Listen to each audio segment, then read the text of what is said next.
Hi, good morning, good afternoon, good evening, wherever it is that you may be. Guys, remember the last post I posted, Buckle Up Buttercup, parts 1 and 2.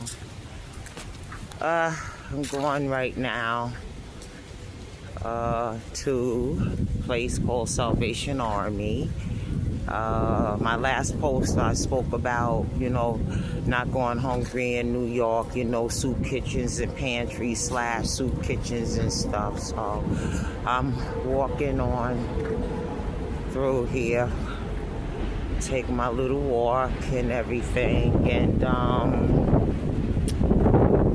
before you know it, guys, it'll be November 1st, and social media is being flooded with, being flooded with this SNAP suspensions, aka food stamps from New York to California. Actually, from my knowledge, each state has its own Department of Social Services, which we know as public assistance.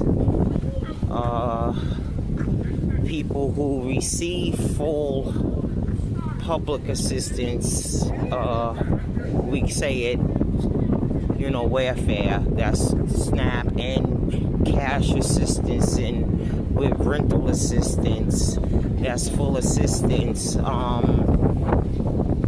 That's going to be really something right now also, because if they cancel out the snaps, that goes along with people's rent being sent in to get paid, also their cash benefits. I had went to ChatGPT about that, because I get full public assistance, not that I get a whole bunch of money, as a single person, but and also SNAP as well. So I already know that I'm not going to be getting SNAP next month, but my concern was, will I be getting my little bitty $91.50? Will that appear on my EBT card? Maybe I could use that for leverage, to get some food stuff with. I don't know.